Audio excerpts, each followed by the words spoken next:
Hey everyone, so I just want to take a look just now at the first edition of The Sun on Sunday. There's kind of two reasons why I wanted to do this. First of all, I can't ever remember reading a Sunday newspaper, so I was kind of interested to see how that would turn out. And second of all, mainly because people's opinions were completely at opposite ends of the scale. Some people were saying, yes, it's really, really good, and it's going to be really good and beneficial, and it's what we've all been waiting for.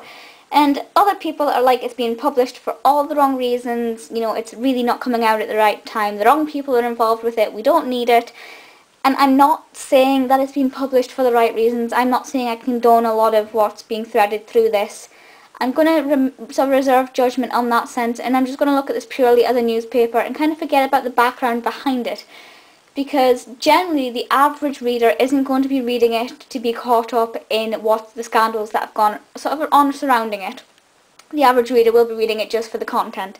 So I'm going to look at it from that point of view, but I just, don't think that I'm ignoring everything else. I am keeping that in the back of my mind. But let's just take a look at it as an average newspaper. I honestly think the most attractive thing about the cover here is the big giant 50p at the top, straight away screaming in your face that it's cheap.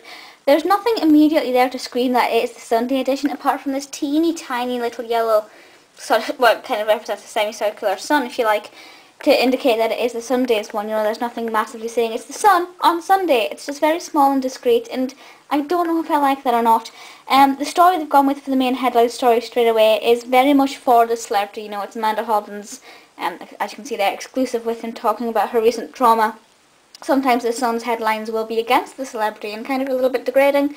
I think they've played it safe with making their first edition very positive. With the newspaper you also get this magazine, which at the very end will have a very quick flick through. In fact, no, we'll just do it now. This is very much a woman's magazine. It's very much fashion, very cluttered with things for you to buy. Nothing really major in it. I wouldn't pay money for it as a standalone magazine. It's the quality of the writing itself is not bad. I just think it's not overly interesting as a magazine on its own. It's nice as a little freebie, but other than that it's not majorly interesting. So I'll take you through it. I'll just stop on random pages. I won't go through it all, because as you can see here, it is very thick. You do get a lot of pages for your money, but let's find out whether or not they're actually of any good quality. This is Amanda's feature, and this goes on for 2 pages, as you can see here, which I think is quite a lot of pages. I don't really think it needed 2 pages, but Amanda's, she seems like a really genuine person, so I don't mind it. If it was somebody I didn't like, would have been a little bit more annoying. A few pieces of more serious information and a couple of snippets of not so serious, but on the whole pretty newsworthy information, if you like. Katie Price's column, what a surprise. That was very, very weird to find that in there. It's actually quite an interesting article though about how the schools are blamed instead of the parents and things for kids not doing well. Interesting article, just a little bit surprising. Rather interesting little piece there with David Beckham and Harper 7. Quite cute, very, showbizy rather than being a bit more serious, but it's nice to have that in there. A real life story, which obviously you're always going to find these. The Sun is obviously more showbiz and entertainment industry focused than it is real life, I find. I will say now that the ratio of real life to celebrity in this I think is pretty decent actually. Throughout it you'll find that there's a good rotation of each. And this is a very heartbreaking and very well written piece as well. Interesting picture of Holly Willoughby there. A more serious piece sort of enveloped around adverts. And again a more severe piece surrounded by adverts. Sports. Giant peanut butter Kit Kat advert. They are amazing. Sports. Sports. Sports. Sports. Sports. Sports, sports, sports, sports, sports, sports, sports, sports.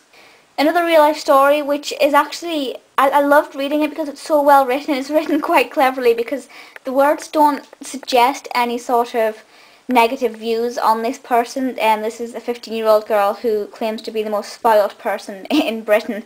And reading it, you can see she gets everything handed to her and she does nothing. And I wouldn't be surprised if she's on the next episode of Young, Dumb and Living Off Mum, I'll be honest. Even though I think she's slightly too young. She might be old enough by then. Very interesting article though, because the way it's written, there's nothing directly sort of degrading about this person, but you can see the undertones, kind of passive opinion there. I really did enjoy reading that, but by the end of it I was ready to punch somebody. I didn't care who it was, I wanted to punch somebody. But it is very well written and credit where it's due. Puzzles. And then we get into the TV business and the showbiz. I love these sections. Lovely picture of Michelle Collins there. Got a few pages of TV and things, which is always going to be great. You also have the TV listings in here for the upcoming week, which is brilliant.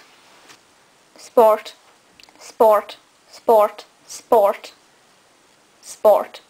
So despite the excess of sports pages, it's actually not that bad. There's fewer adverts than what I thought was going to be. Really lovely, quite healthy relationship between the celebrity and real people there. You know, it's not like 20 pages of celebrity and 1 page of real life. There's a really good mix in there. You know, everything's well written as I sort of expected. And taking all the negatives aside of what, as I said at the beginning, of the people who kind of said, I'm not going to buy it because it's been released for all the wrong reasons. As I said, I'm not saying it's been released for the right reasons. I'm just sort of reserving judgment there. But just as a newspaper on its own and judging purely on the content, I think it's done pretty well. Might not buy it again, I don't know. We'll see if there's anything interesting in it. Not going to make a habit of it because I don't tend to bother. But no, it's not bad. There's nothing wrong with it. Could have lived without it, but it's fairly decent. Please feel free to leave comments, let me know your thoughts. Please try and be nice, or at least indirectly nasty if you're going to say anything about it. Just 'cause I don't want to have a big massive argument in the comments. And I'll see you all next time. Bye.